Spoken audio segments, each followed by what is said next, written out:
الحمد لله رب العالمين والصلاة والسلام على أشرف الأنبياء والمرسلين. உலகத்தில் வாழக்கூடிய அத்துணை படைப்புகளுக்கும் மரணம் என்பது கட்டாயமாக இருக்குது. ஆனால் அல்லாவை தவிர மற்ற எல்லா படைப்புகளும் அழிந்துவிடும். அல்லாஹ் திருமறை குர்ஆனில் அல்லாஹ் சொல்லி காட்டுகிறான், குல்லு மன் அலைஹா ஃபான். இந்த பூமியில் வாழக்கூடிய அத்துணை படைப்புகளும் அழிந்துவிடும். வயபகா வஜ்ஹு ரப்பிக துல் ஜலாலி வல் இக்ராம், அல்லாவை தவிர என்று அல்லாஹ் சொல்லி காட்டுவான். அதனால தான் அல்லாஹ் திருமறையில் சொல்லி காட்டும் போது அவனுடைய திருப்பெயர்களை ஒரு திருப்பெயர் இஸ்மே ஆலம் என்று சொல்லப்படக்கூடிய உயர்ந்த ஒரு பெயர் என்ன? அல் ஹை அல் கையூம்.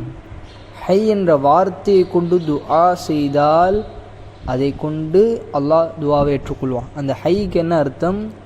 உயிருள்ளவன், அவன் அழியாதவன் என்று அர்த்தம்.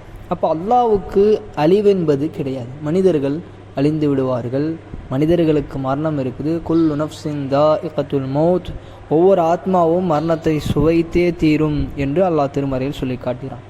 நாம் யோசிக்க வேண்டும், இன்றைய காலகட்ட சூழ்நிலையில் எத்தனையோ மருத்துவங்கள், எத்தனையோ நோய்கள், எத்தனையோ விஷயங்கள் பரவி இருக்கக்கூடிய காலகட்டத்தில் நாம் யோசிக்க வேண்டிய விஷயம் என்ன? எத்தனையோ ஆரோக்கியமான மக்கள் எந்த ஒரு காரணம் இல்லாமல் மரணிக்கிறார்கள். எத்தனையோ நோயாளிகள் பல வருட காலங்கள் இருக்கிறார்கள். இப்போ இதற்கெல்லாம் என்ன? மரணம் என்பது எப்போது வரும் என்று யாருக்கும் தெரியாது. அல்லாஹ் சொல்வது போல, இதா ஜா அஜலுஹும் லா இஸ்தஅখিরூன ஸாஅத்தன் வலா இஸ்தக்திமூன். மரணத்தினுடைய கால தவணை அல்லாஹ் வைத்திருக்கிறான். அது வந்துவிட்டால் ஒரு நொடி முன்னாலோ பின்னாலோ ஆக்கப்படாது என்று அல்லாஹ் சொல்லி காட்டுகிறான். அதனால தான் மரணம் எப்பொழுது வரும் என்று அல்லாஹ்வை தவிர வேறு யாருக்கும் தெரியாது. நாம் மரண செய்தியை கேட்டாலோ அல்லது ஜனாசாவை பார்த்தாலோ நமக்கு அதை கொண்டு படிப்பினை பெற வேண்டும். அதனால தான் உலமாக்கள் சொல்வார்கள், 2 விஷயம் உங்களுக்கு முன்னால் உபதேசியாக இருக்குது. முதலாவது பேசி உங்களுக்கு உபதேசம் செய்யக்கூடிய குர்ஆன். 2வது பேசாமல் உங்களுக்கு செய்யக்கூடிய உபதேசியாக இருந்தால் அதுதான் மரணம். மரணத்தை பார்த்தே நமக்கு விளங்கி கொள்ள முடியும், அடுத்து நம்ம தான் அப்படின்னு சொல்லி. இப்போ நாம் அதிகமாக மரணத்தை நினைவு கூற வேண்டும். நபி ஸல்லல்லாஹு அலைஹி வஸல்லம் சொல்வார்கள், அக்ஸிரு திக்ர ஹாதிமில் லதாத், இன்பங்களை முறிக்கக்கூடிய மரணத்தை அதிகமாக நினையுங்கள் என்று சொல்வார்கள். அதிகமாக மரணத்தை நினைப்பவர்களுக்கு 3 விஷயம் கிடைக்கும். முதலாவது, தௌபா செய்யக்கூடிய பாக்கியத்தை உடனே பெற்றுக்கொள்வார். ஏனென்றால் மரணத்தை நினைக்கக்கூடியவர் உடனே தான் செஞ்ச தப்புக்கு அல்லாஹ்ட்ட மன்னிப்பு தேடுவார். 2வது, இபாதத்தில் ஆர்வம் வரும். நாம் எப்பொழுது மரணிப்போம் என்று தெரியாது, உடனே ஆர்வப்படுவார். 3வது என்ன? அல்லாஹ் உலகத்தில் எதை கொடுத்திருக்கானோ அதை பொருந்தி கொள்வார். இதுதான் மரணத்தை அதிகமாக நினைப்பதன் மூலம். அதனால தான் நம்ம மரணத்தை இப்படியும் சிந்திக்க வேண்டும்.